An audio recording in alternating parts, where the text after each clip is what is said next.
우리에게 너무나 유명한 돌아온 탕자 이야기입니다. 오늘 본문이 강조하는 것은 잃어버린 아들을 찾아 나서는 그 아버지의 마음입니다. 오늘 본문에 나타난 아버지의 마음을 보다 잘 이해하기 위하여 이 아버지가 잃어버렸다 되찾은 아들이 어떤 사람이었는지를 먼저 살펴보아야 합니다. 먼저 문자적으로는 아버지를 떠났다가 다시 아버지 품으로 돌아온 탕자, 이 둘째 아들에 대해서 살펴보겠습니다.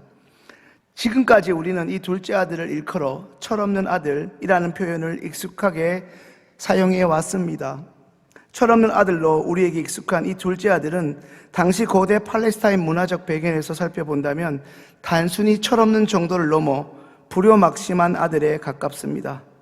오늘 보면 12절 말씀을 보면 그는 아직 돌아가시지도 않은 자신의 아버지에게 아버지의 재산 중에서 훗날에 자신의 몫으로 돌아올 목을 미리 달라고 담당하게 요구했습니다. 멀쩡하게 살아있는 아버지를 마치 죽은 사람 취급하며 아버지에게 유산을 달라고 요구하는 말 그대로 무리하기 짝이 없는 아들입니다. 그런데 이게 어찌된 일입니까? 정작 무례한 아들을 대하는 탕자의 아버지는 당시 사회에서 아버지에게 이와 같은 행위를 하면 사람 취급도 받지 못할 자신의 둘째 아들에게 순순히 그의 요구대로 자신의 재산을 내어주었습니다. 그리고 며칠이 지난 후 이 둘째 아들은 아버지의 그 돈을 가지고, 그 많은 돈을 가지고 아버지를 떠나 저 멀리로 떠납니다. 하지만 살아있는 아버지를 죽은 사람 취급하여 얻게 된 아버지의 그 소중한 그리고 그 많은 돈을 이 둘째 아들은 허랑방탕하게 허비하다 결국에는 순식간에 다 날려버리고 맙니다. 그 많던 아버지의 돈을 모두 탕진한 이 아들이 이제 먹고 살기 위해 할 수 있는 일이라곤 돼지를 치는 일밖에 없었습니다. 잘 아시는 대로 당시 돼지를 치는 일은 매우 천한 일이라 여겨지던 사회였습니다. 둘째 아들은 돼지 우리에서 일하면서 돼지가 매일 먹는 이 흔한 지엄 열매도 자신이 먹지 못하게 된 비참한 현실을 마주하게 됩니다. 이런 자신의 처지에 답답함과 한심함을 느끼게 된 그는 자신도 모르는 사이에 이러한 탄식을 하게 됩니다. 지금 우리 아버지 집에 일하는 일꾼들은 양식이 풍족한데 나는 여기서 이제 굶어 죽겠구나. 우리 아버지 밑에서 일하는 일꾼들도 배부르게 먹을 만큼 우리 아버지는 부자인데 그 아버지의 아들인 나는 저 돼지가 먹는 지엄 열매도 이제 먹을 수 없는 거지가 되었구나. 성도님들, 목구멍이 포도청 혹은 산입에 거미줄치랴라고 옛말에 있던가요? 부모도 몰라보는 이 폐역한 아들이 지금 자신에게 처해져 있는 이 비참한 현실을 타개하기 위해 있는 머리 그대로 잔머리를 굴리고 또 굴려서 살 길을 찾아냅니다. 그가 찾은 해결책은 맞아 죽더라도 아버지께로 돌아가 용서를 한번 구해보자는 것입니다. 그런데 또 이게 웬일입니까?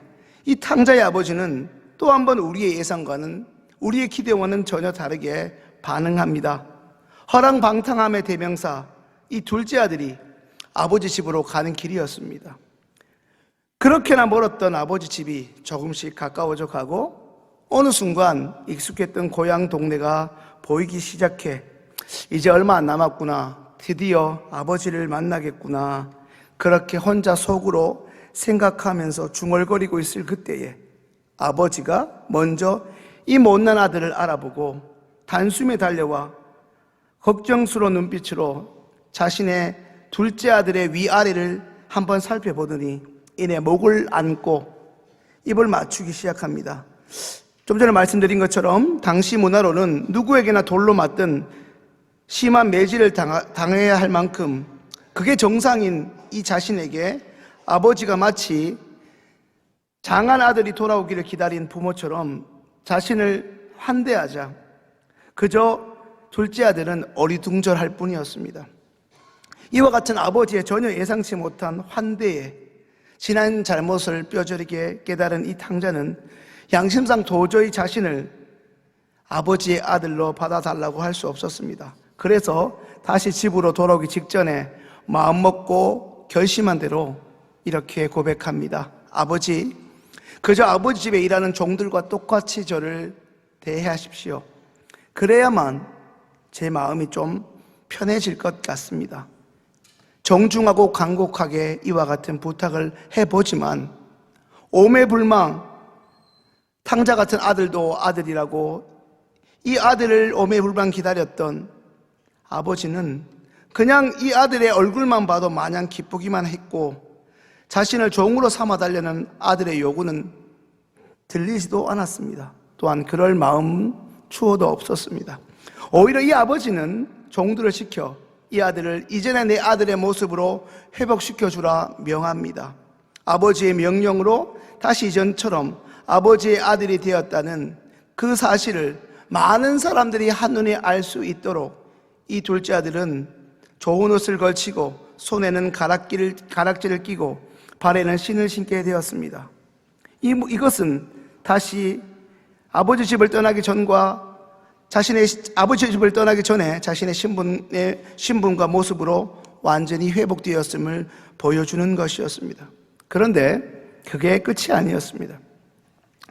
아버지는 탕자요 망난이었던 자신의 둘째 아들이 돌아왔다는 이 기쁜 소식을 동네 사람들과 함께 기뻐하고 즐기고 싶었습니다. 그래서 자신의 집에서 기르던 살찐 송아지를 잡으라고 또 한 번 종에게 명합니다.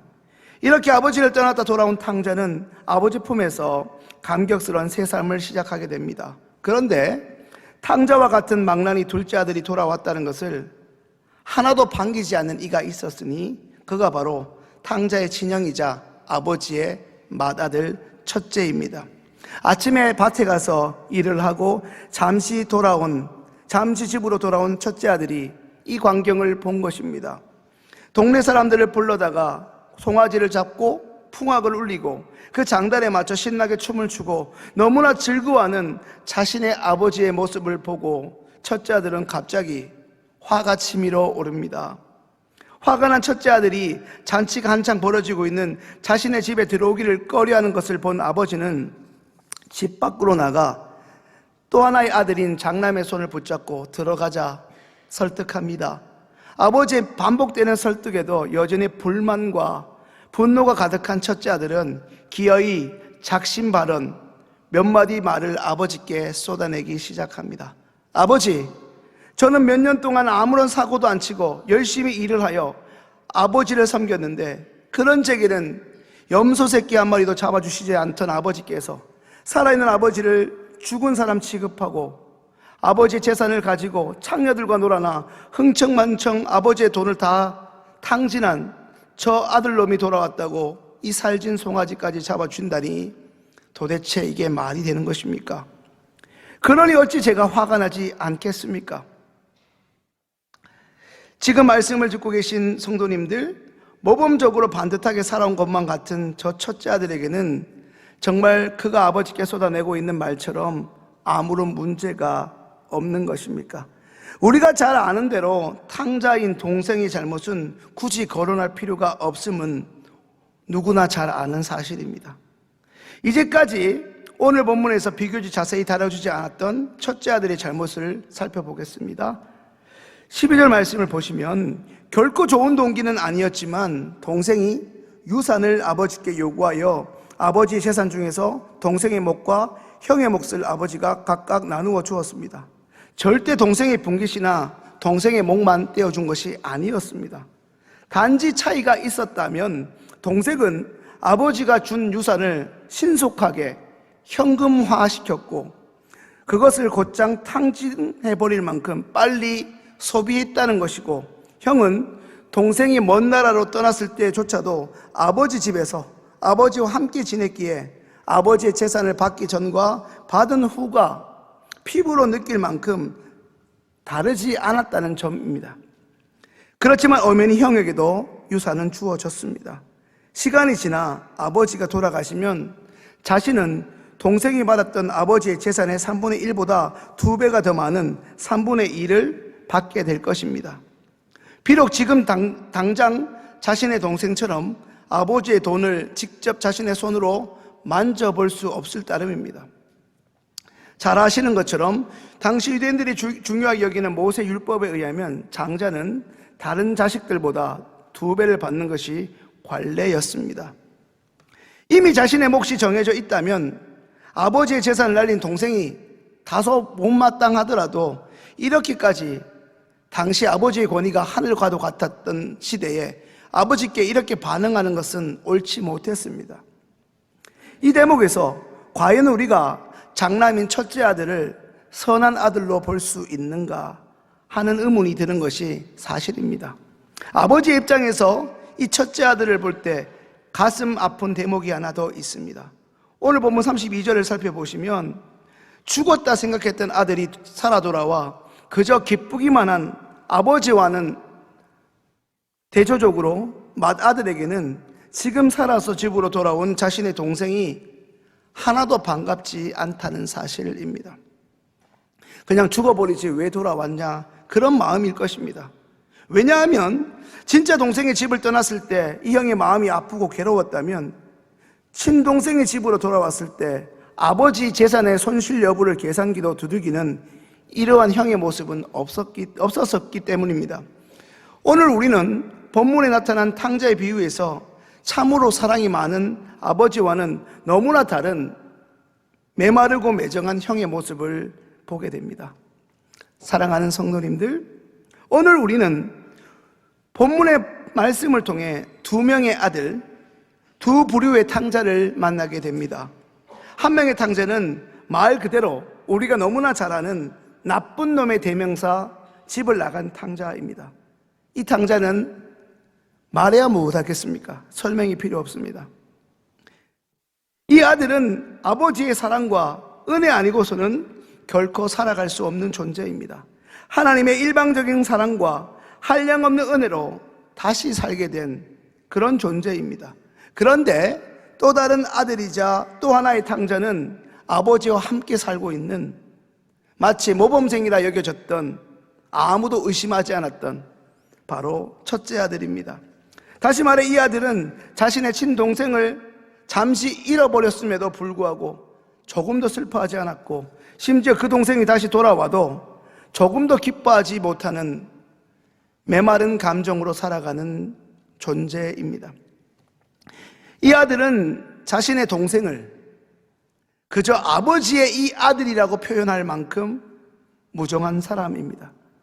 슬픔도 기쁨도 없이 그저 아버지 재산에만 눈이 멀고 온갖 관심이 쏠려진 채 아버지의 마음을 전혀 헤아리지도 못하고 전혀 읽어내지도 못하는 감정이 마비된 또 다른 탕자일 뿐입니다. 사랑하는 시흥의 성도님들, 오늘 이 말씀이 여전히 저와 성도님들에게 그저 익숙한 이야기로만 다가오지는 않습니까? 집을 나간 탕자와 집안에 있는 탕자, 이 두 탕자의 차이가 무엇입니까? 집을 나간 탕자는 눈에 보이니까 다들 잘 압니다. 수군수군하고 손가락질 하면 됩니다. 그런데 집에 있는 이 탕자는 늘 집안에 있었기에 웬만해서는 알기가 어렵습니다. 겉으로 볼 때는 착한 것 같고 모범생 같아 든든해 보이기만 합니다.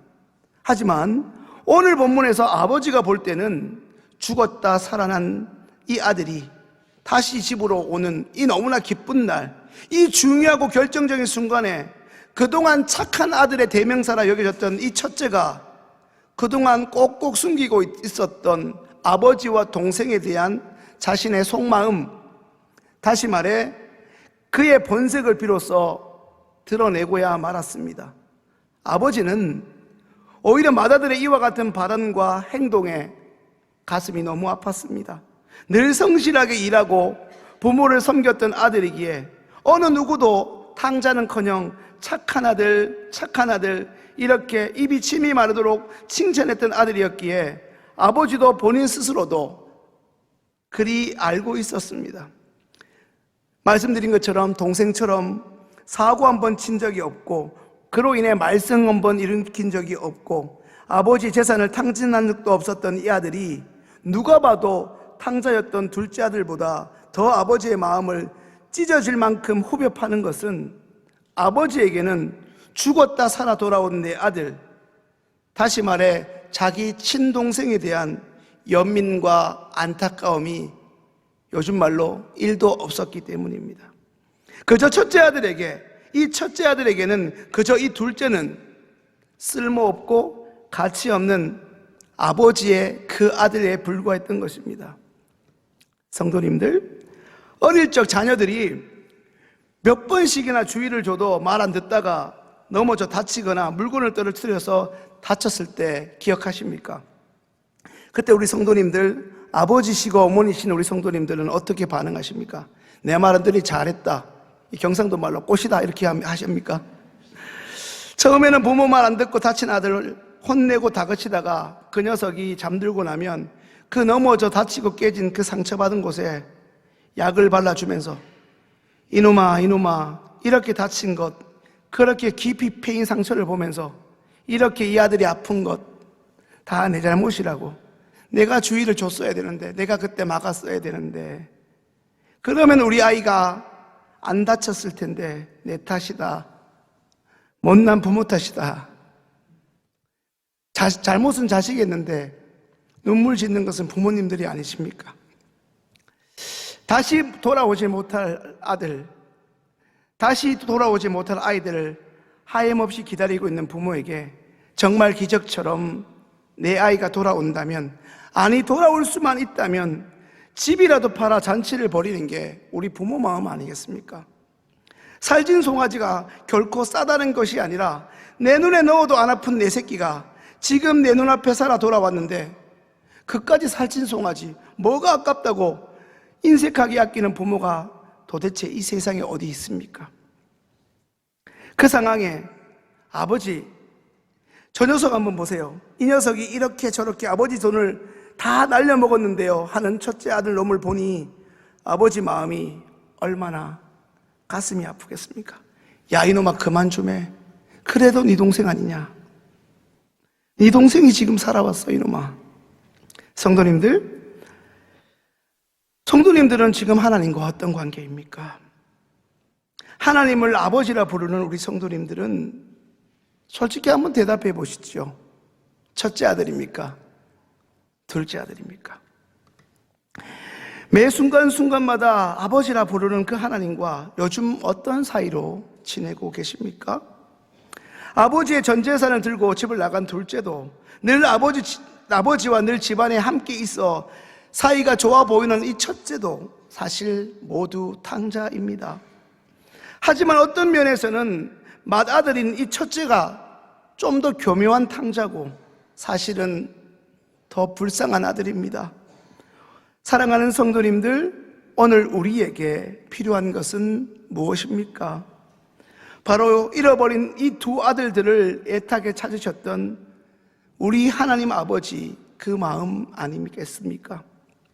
눈에 보이게 어긋나고 허랑방탕하게 살아서 늘 아버지를 부끄럽게 했던 이 둘째를 세상 사람들이 볼 때는 바보처럼 참으시고 또 참으시고 기다리시고 또 기다리실 뿐 아니라 퍼주시고 또 퍼주시는 우리 하나님 아버지의 사랑이 결국 탕자가 아버지께 돌아가면 내가 다시 살 수 있을 거라는 희망을 품게 했고, 결국 그가 아버지께로 돌아가는 원동력이 되었습니다. 아무런 가치도 없는 동생을 언제나 변함없이 가장 가치 있게 대하시는 아버지의 모습에 분노가 치밀었던 첫째 아들에게, 얘야, 너도 사실 온전하지 못하단다. 너도 나의 사랑이 없으면 그 잘난 너의 의로움으로 버티다가 결국 결정적인 순간에 무너질 수밖에 없는 존재가 바로 너란다. 이렇게 말씀하시며 고집불통 첫째 아들을 지속적인 사랑으로 설득하시는 하나님 아버지의 사랑이 오늘 이 말씀을 듣고 계신 성도님들에게 고스란히 전달되고 있습니까?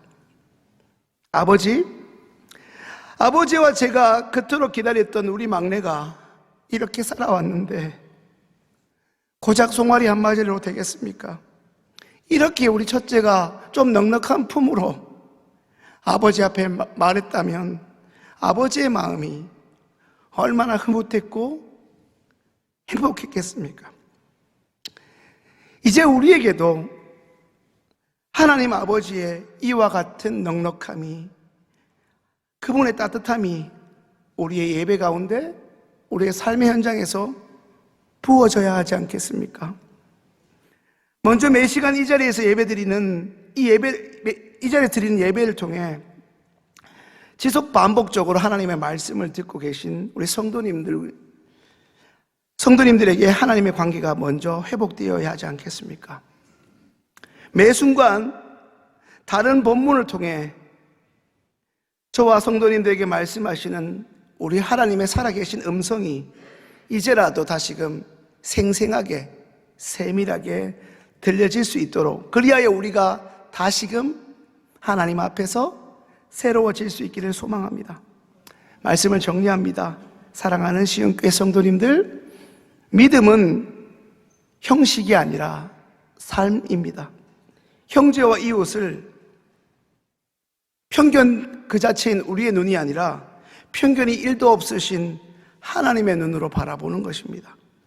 하나님의 눈으로 하나님이 만드신 세상을 바라보고, 때로는 우리가 증오하고 혐오하는 이웃까지도 잔치를 벌이고 함께 춤을 추고 살찐 송아지 한 마리 더 잡으려고 내 지갑을 열어줄 수 있는, 그것이 진정한 삶의 예배자의 모습입니다. 성도님들, 하나님 앞에서 우리는 누구입니까? 성도님들은 두 아들 중에 어떤 아들입니까? 중요한 것은 성도님들의 최근의 모습이 어떠하든 우리 하나님이 아들을 잃어버린 이 아버지처럼 바로 여기 계신 성도님 한 분 한 분을 애타게 찾으시고 여전히 기다리고 계신다는 것입니다.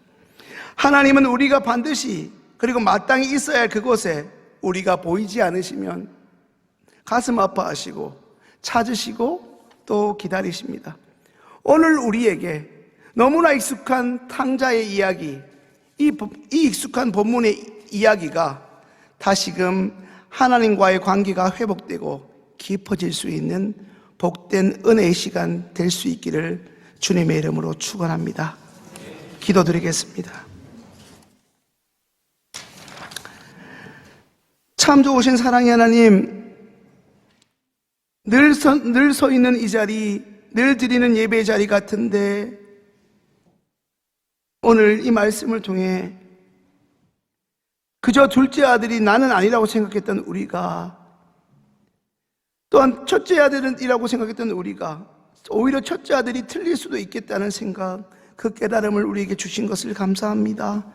하나님, 늘 이 시간 예배드리는 우리 시흥교회 모든 성도님들, 하나님과의 관계가 먼저 회복되게 하시고, 그로 인해서 하나님의 마음과 하나님의 시각과 하나님의 사랑을 이제 내 것을 움켜쥐기보다 내 것을 기꺼이 드릴 수 있는, 이제 하나님과 무관한 사람들에게도 하나님의 사랑을 마음껏 흘려보내기에 부족함 없는 인생, 아무런 소망이 없는 사람, 아무런 유익이 없는 사람이라 할지라도 하나님이 그 사람을 아끼고 사랑하시면 내 것을 기꺼이 내어줄 수 있는, 마치 선한 사마리아인처럼 그리 살아갈 수 있는 신앙의 인격과 그런 귀한 마음을, 하나님의 긍휼의 그 마음을 우리 모두에게 가득 부어주셔서 다시금 시작되는 우리의 일상이, 우리의 그러한 일상을 통해 적어도 한 사람 이상은 우리를 통해 살아계신 주님을